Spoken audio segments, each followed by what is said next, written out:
Chapter 6 Episode 25. A Hasty Departure. 2 days had passed since the festival marking the end of fishing season. I had bought everything I wanted the previous day, so I had moved on to capturing mud slimes.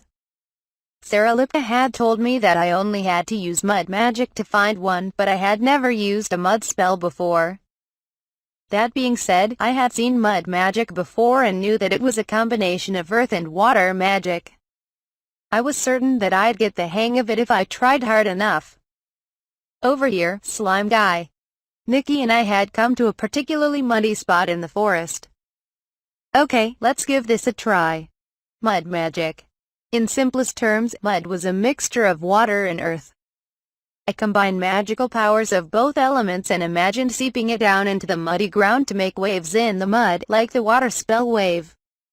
If I were to give that spell a name, it'd surely have to be Mud Wave.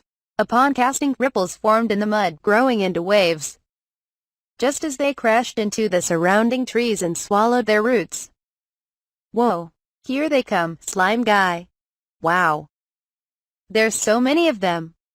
The waves of mud were disturbed as a bunch of mud balls appeared one after another, just about 30 of them. Nearly crumbling from the excessive moisture, they tried to scramble away from us. Right, just as we planned. Let's go. Mud slimes slithered across the ground like the other slimes, but quite a bit slower. Nikki scooped up one after another, tossing them into the pots I was producing from the item box. With so many of them, a few had sunk back into the mud, but we had caught 27 of them on our first attempt. I cast appraisal on one of them. Mud slime. Skills. Disperse 3, condense 3, hold moisture 5, consume 1, absorb 2, split 2, synchronize mud 5. Seriously? Did ya learn something new, slime guy? Yes. Its skills are similar to an ash slime. Disperse and condense were the same, but it had hold moisture instead of dry out.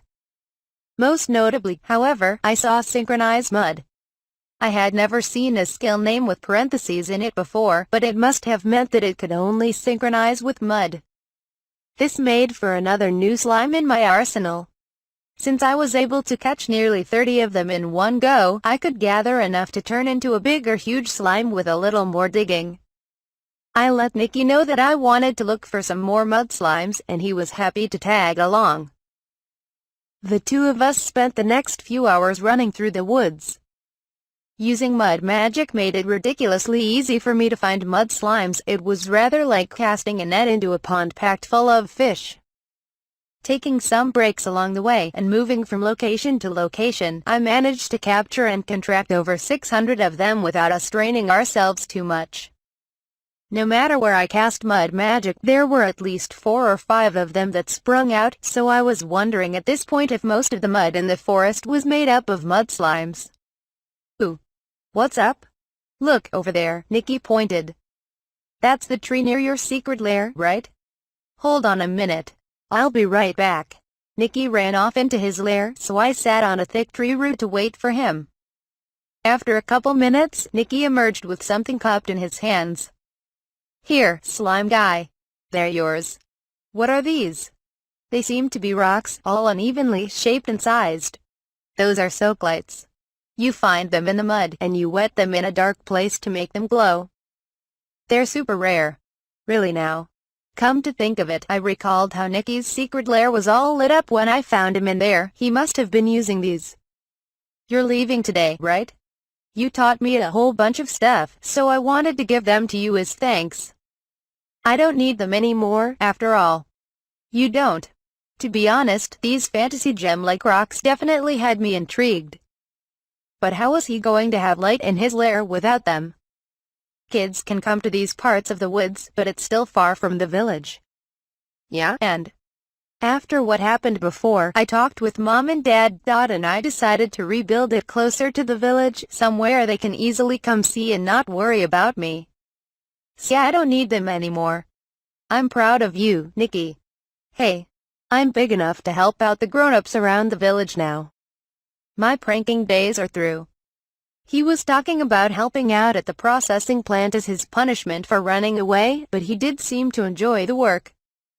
Maybe that was a good learning experience for him. Still, with all the energy he displayed, I wasn't entirely sure he could keep himself from pulling pranks just yet. "Say, you wanna go build that lair now?" I offered. "What about the slimes? We've caught at least 600 of them already. I'd be happy to help out, consider it thanks for these stones. I'm good with using magic for construction, so just tell me what you'd like me to do." "Can you build it on a tree? A tree house?"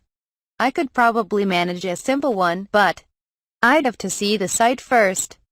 We hurried back towards the village so Nikki could show me the location, which was on the border of the village and forest, at the corner of the lumbering area where I had visited often.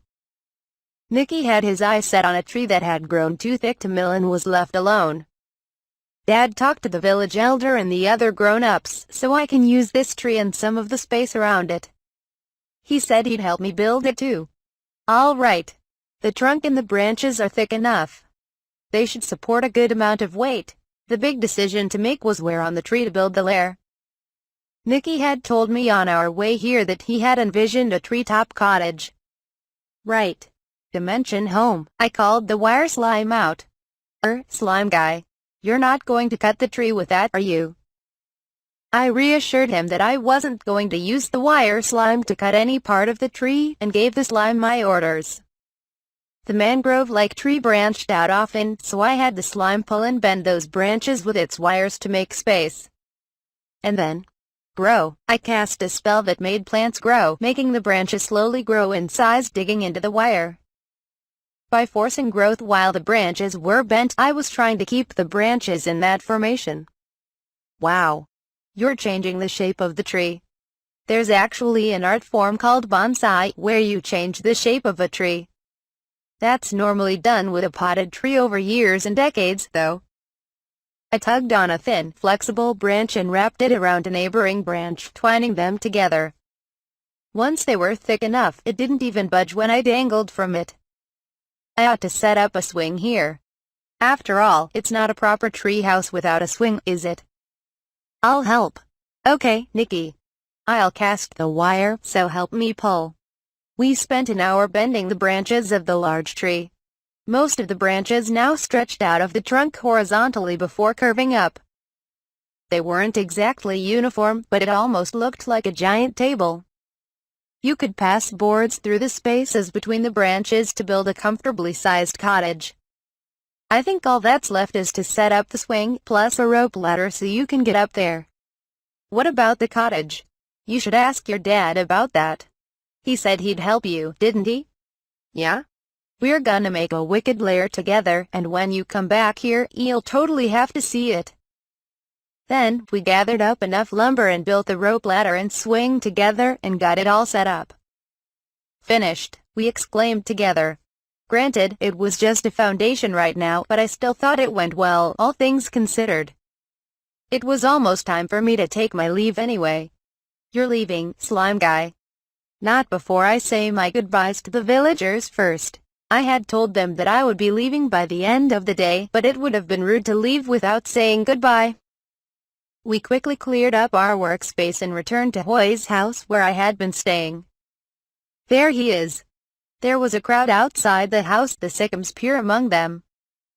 Before I could even wonder what was going on, the crowd swallowed me up as everyone began talking to me at once. "Heard you're leaving today, kid?" "Why, yes. Thank you for everything. You were a great help with our fishing, and the festival too. Why don't you rest up here for another few days? Things have finally settled down after fishing season, you know." I was starting to get overwhelmed when Kai K and Shin called to the crowd. "That's enough. I think you're overwhelming the poor lad. Everybody give the boy some space." That same moment, Thane and Peyron pulled me out of the crowd. "You okay?" "Yes, thank you. Sorry about that. They just wanted to see you off. Most of us have bugger all to do outside of fishing season, after all."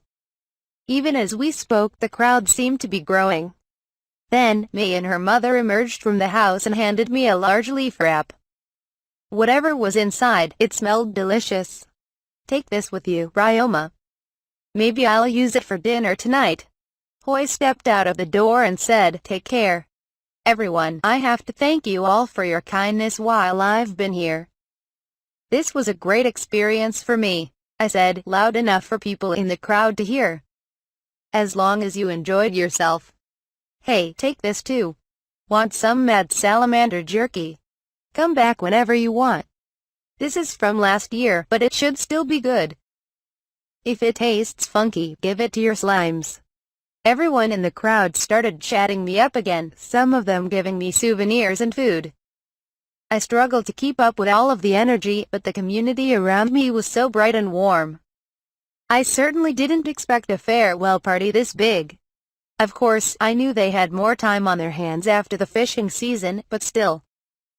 Everyone continued talking, and though I felt a little sad to leave them, almost everyone was telling me to come back whenever I wanted.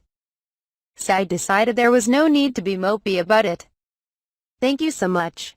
I'll be back. Take care. You better come back. We'll be right here. Write us sometime." My send-off was a fiasco right to the very end. As I repeatedly gave them assurances that I would be back sometime in the future, I bid farewell to this village full of incredible kindness and hospitality.